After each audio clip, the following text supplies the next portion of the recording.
ही कमडच मोडून टाकलं या ठिकाणी. आणि म्हणून श्रमण संस्कृती आणि ब्राह्मण संस्कृतीचा वाद 2500 वर्षापासून आज तर काय म्हणजे आतापर्यंत सुद्धा हेच चालू आहे. दुसरं काही नाही भांडण या देशात, दुसरं भांडण अजिबात नाही. आणि म्हणून कार्यकर्त्यांनी म्हणजे जो कार्यकर्ता आहे, बौद्धाचार्य, केंद्र शिक्षिका आहे, यांनी सर्व तुलनात्मक अभ्यास आपल्याला केला गेला पाहिजे. आणि मी भगवान बुद्ध धर्म कसा श्रेष्ठ आहे, भगवान गौतम बुद्ध किती महान होते. भगवान गौतम बुद्ध एक राजाचा सुपुत्र होता, राजा होता ना. का हलका माणूस होता का सिद्धार्थ गौतम बुद्ध? साधा माणूस नाही होता, राजाचा सुपुत्र होता. सोन्याच्या ताटामध्ये भोजन करणारा होता, सोन्याच्या पाटावरती बसणारा होता, सोन्याच्या ग्लासामध्ये पाणी पिणारा माझा सिद्धार्थ होता. हे सांगलं गेलं पाहिजे.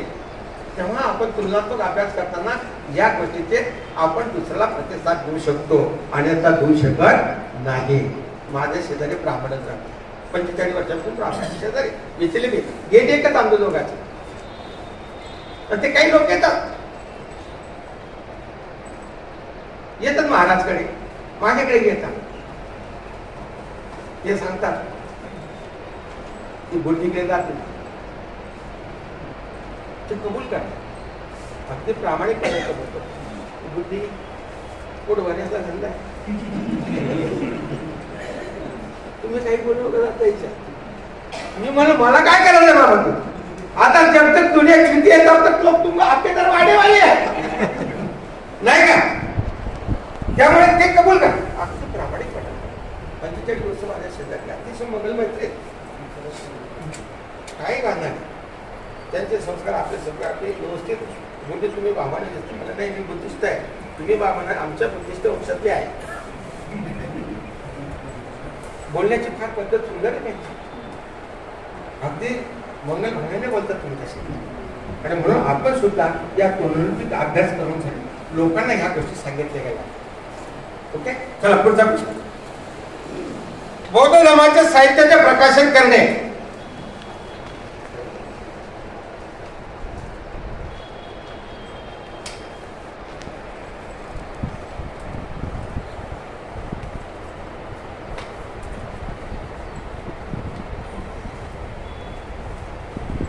भारतीय बौद्ध महासभेने एक ठराव पास केलेला.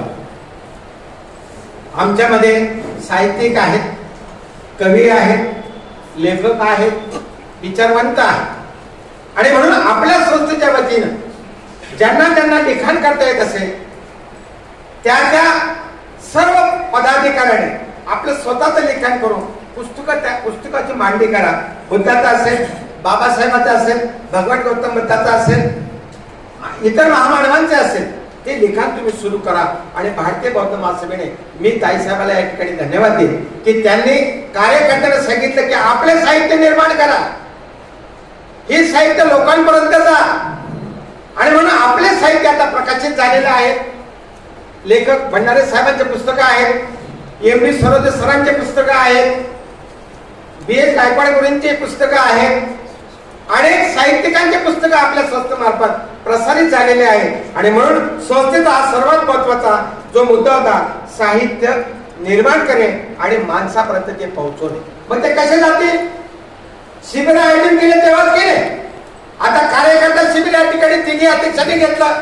मी अध्यक्षांना या ठिकाणी धन्यवाद देतो, तिघांना त्यांचं कौतुक करतो, अतिशय मनपूर्वक कौतुक करतो सर.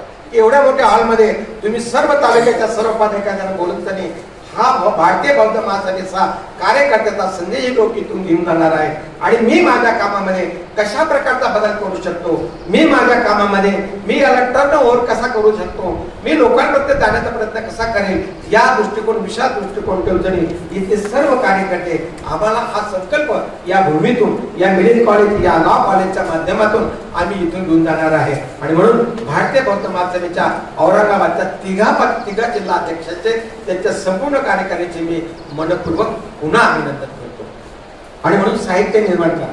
आपण लेखक असाल, साहित्यिक असाल, लेखी असाल तर आपल्या मासिकामध्ये येतं ना दमयन मासिक, त्यामध्ये आपले लेख तयार होतात, लेख पाठवले जातात. तिथे पाठवा, मुंबईच्या कार्यालयाच्या पत्त्यावर पाठवा आणि आपलं स्वतःच जे लेखन आहे ते पाठवण्याचं तुम्ही काम करा. या ठिकाणी बौद्ध साहित्य प्रकाशन करून सामान्य माणसापर्यंत पत्रके, पॉम्पलेट, पुस्तके पोहोचणे हे 7वं कारण आहे. अशा प्रकारचं आपण 7 प्रकारचे उद्दिष्ट या ठिकाणी आपण आतापर्यंत घेतलेले आहेत. 3 उद्दिष्ट राहिले. मी ते तुम्हाला 3 उद्दिष्ट लगेच लवकर सांगतो आणि माझ्या पहिल्या कार्यकर्ता ध्येय आणि उद्दिष्ट या संदर्भातलं जे मुद्दा आहे तो मुद्द्याला या ठिकाणी मी लवकर पूर्णविराम या ठिकाणी देणार आहे. हे ब्राह्मणा, आई जो शिलवान आहे, जो सदाचारी आहे, जो पंचशिलेचं पालन करतो, तो सदाचारी लोकांना आपल्या सम्यक दृष्टिकोनातून बघतो आणि सम्यक वाणीनं धम्म उपदेश करतो, त्याला ब्राह्मण समजावे. ब्राह्मण ओळून ब्राह्मणला आता हात झटकत झटकत तो त्या तिकडे निघून गेलेला होता.